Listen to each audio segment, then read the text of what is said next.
రాజమార్తాండ సాహితీ సమరాంగణ సార్వభౌమ శ్రీ శ్రీ శ్రీ కృష్ణదేవరాయలు వారిని విచ్చేస్తున్నారు.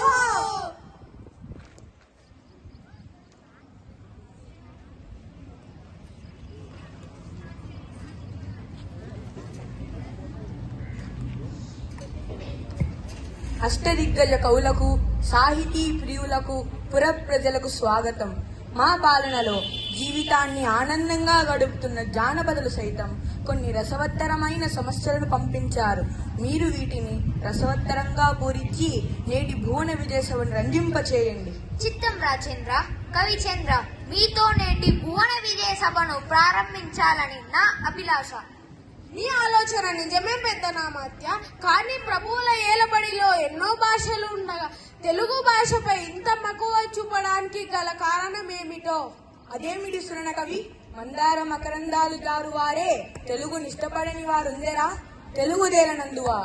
తెలుగుదేలయన్న దేశంబు తెలుగేను, తెలుగు వల్ల బుండ తెలుగు కండ, ఎల్ల నృపుల గొలవ నెరుగవే భాషాడి, దేశ భాషలందు తెలుగు లెస్స.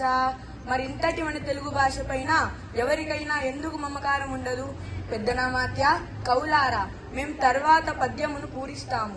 ముందు మీరంతా పద్య పూరణకు పూనుకోండి. చిత్తం ప్రభు, మీ అభిప్రాయమే మా శిరోధార్యం. పెద్దనామాత్య, మీ పద్య పూరణకు సమస్య ఇదిగో: అగ్రజానుజులే రణజాగ్రజులుగా. ఆహాహా, ఏమి సమస్య? అన్న తమ్ముళ్ళు అన్నలయ్యారా?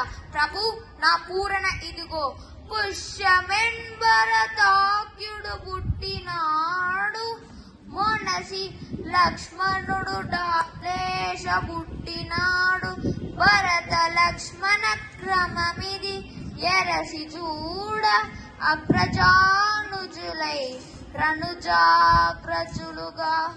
అగ్రజానుజులై రణుజాగ్రజులుగా. కానీ లోక వ్యవహారంలో రామ లక్ష్మ భరత శత్రుఘ్నులు అని ఉంటుంది.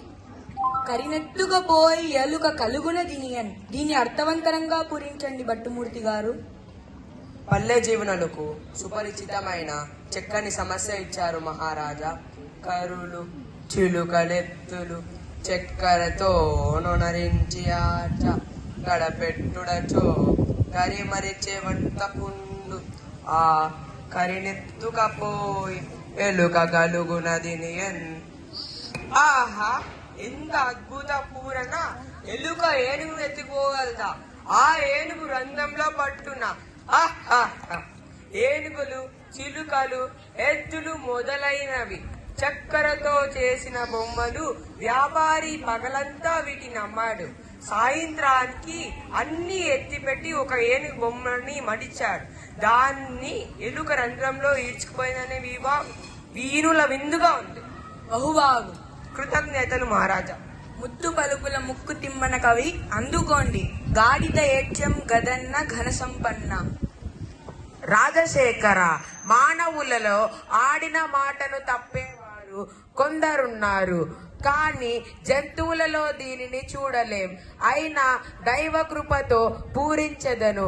ఆడిన మాటను తప్పిన గాడిద కొడకంచు దిట్టగా విని, అయ్యో వీడా నా కొడుకని యొక్క గాడిద ఏడ్చెన్ గదన్న ఘన సంపన్న. లౌకిక జీవన గమనంలో గ్రామీణుల తుషణను, ఆడి తప్పిన జనుల హీన స్వభావాన్ని మాట నిలబెట్టుకోవడం విలువను చాటారు. ఆడి తప్పే మనిషిని గాడిద కొడుకని తిట్టినప్పుడు విశ్వాసానికి మారుపేరుగా నిలిచిన గాడిద కొడుకు ఏడ్చిందని అన్నారు. బలా దూర్జటి తిమ్మన కవేంద్ర లోకరీతి భీతి లేకుండా పలికారు. ఇప్పుడు నడనన నాన నానన నానన నానన నానన. దీనిని భారతార్థంలో ఒక పద్యం చెప్పండి. ప్రభు, అక్షర విన్యాసం తప్ప అర్థం లేని సమస్యనిచ్చారు. అయినా చక్కని పూరణ కావిస్తాను. నిన్ను నిన్ను నిన్ను నిన్ను నిన్ను నిన్ను నిన్ను నిన్ను నిన్ను గనిలయతాల సంగతుల గానకల పరిపూర్ణ మానస అమ్మున పలుకుని రాగముల మొదమునల్లుచు పలుకు నిట్టులన్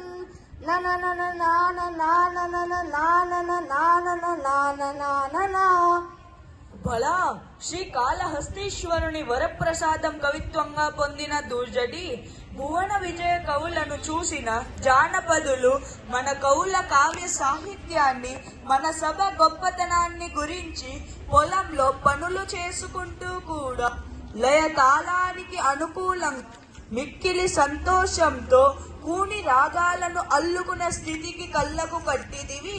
పనిలో పాటతో పాటు పద్యాలను పాడుకునే వైఖరి అద్భుతం. అవును, జానపదుల సొత్తు జానపదం. సత్యం చెప్పారు రామకృష్ణ. తదుపరి నీదే వంతు. నీ పదగుంపనాన్ని మేమెరుగుదుము. మేక మరియు తోక ఈ రెండు దత్త పదాలతో ఒక సీసపద్యం చెప్పండి. మమ్మేలిన దేవరా నన్నాదేశిస్తే కాదంటానా, ఆలకించండి మహాప్రభో. మే